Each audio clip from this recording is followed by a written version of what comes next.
Well, hello and welcome to your Wednesday One Show with Alex Jones. And Matt Baker. Now, on tonight's show, we are meeting the parents. Yes, first, there's Leanne, and tonight we're going to see the moment her boy racer son finds out that she's been spying on his driving. Then Oh, there's... yes. It is one of those as well. Go on. Then there's Linda, who is holding it together as her daughter Jessica heads for some groundbreaking surgery. And then I don't care for it, I have to say. I have 3 wonderful grown-up children, and here's the thing, I trust them. And I think it's really important that they have freedom. I don't think we should be all watching each other all the time or in touch all the time.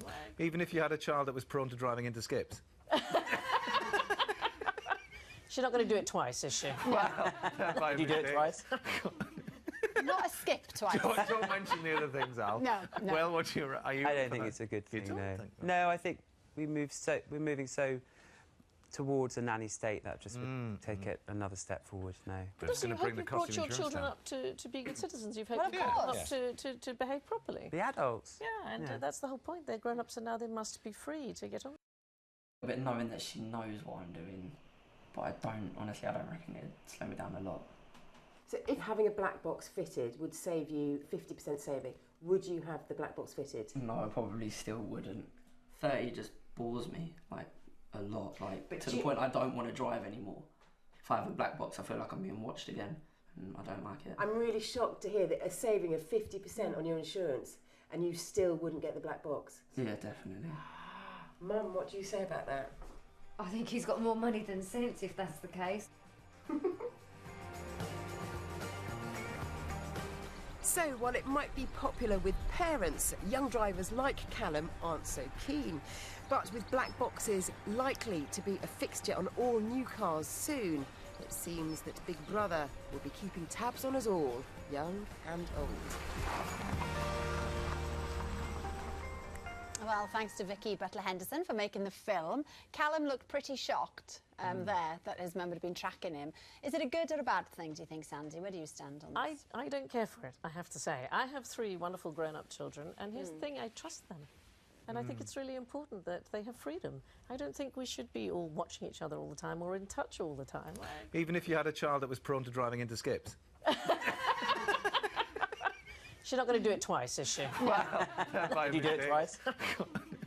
Not a skip twice. Don't mention the other things, Al. No. Well, what's your... Are you... I don't think it's a good thing, don't no. think that? No, I think we're moving so towards a nanny state that just would take it another step forward, no. But it's Also, going you to bring the hope cost you've of brought your insurance children down. up to be good citizens. You've Well, hoped of them course. up to behave properly. The adults. Yeah, and that's the whole point. They're grown-ups and now they must be free to get on with it. Well, big news this Friday. Sandy begins hosting her final series of Radio 4's News Quiz to embark on a political career with a brand new party called the Women's Equality Party. So, before we talk about it, we thought we'd ask some former colleagues, well, they're current colleagues, but they will be former colleagues, at the News Quiz, because they wanted to wish you well, and they wanted to predict some of the headlines we might be reading in a couple of years' time. So, we'll hand over to Susan Calman and Jeremy Hardy. Good luck, Sandy, with your new career as a politician, founding the Women's Equality Party, and I hope you're ready for all the sexist housework-based puns about being a new broom in politics and ironing out your policy differences and your candidate sweeping the board at elections. Good luck.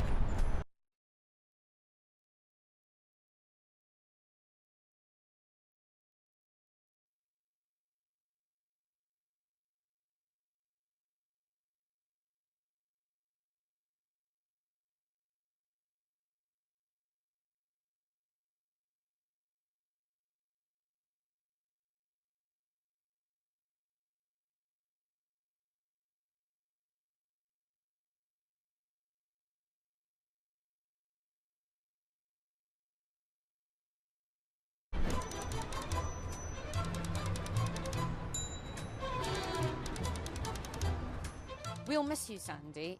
I'll miss working with someone who's almost as short as I am. I'm lucky to have had a front row seat watching you steer the news quiz in magnificent fashion for the past few years. I'll miss your discipline, your wit, your warmth, but mostly your discipline. Seriously, I'm worried about what Jeremy's going to do to me now you're gone. The headline I'd like to see is big government just got smaller, because we need more short people in government. Well, that makes me all think. I did not know you were going to do that. That's so lovely. Thank But you it must be very important to you that you are letting the news quiz go in favour of starting this party. Yeah. You know, you must have really thought it through. It's been nearly a quarter of a century I've been associated with the news quiz, and I've loved it. But, you know, sometimes I've been making jokes for that long about politics, and sometimes you actually have to say to yourself, now it's time to do something. Yeah, to get stuck in. And every year I host a show at the Women of the World Festival in London as a tribute to the suffragettes. And this year, in election year, I thought, do you know what, we haven't finished the job. And I felt ashamed of myself. And at the same time, a wonderful writer and journalist called Catherine Mayer, who just wrote that wonderful book about Prince Charles, she had exactly the same thought. So we've, together, now with a fantastic group of people, we founded the Women's Equality Party. Right. It very clearly says on the tin what it is that we want, but it's a non-partisan political party. We have people from the right, people from the left, people from the middle, all of whom want to, and men and women, and Will, I hope we're going to get you on board.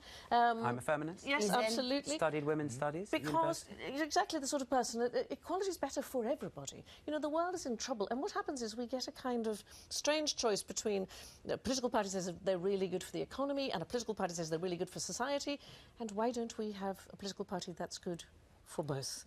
The fact is, women still earn much less than men. I don't know if you ever watch a sports programme. You know, if you're watching the news and the sports comes on, and we have lots of fabulous women sportscasters now. We do. Apart from Paula Radcliffe crossing the finishing line in the marathon, can you recall the last time you saw a woman doing anything that relates to physical fitness on the television?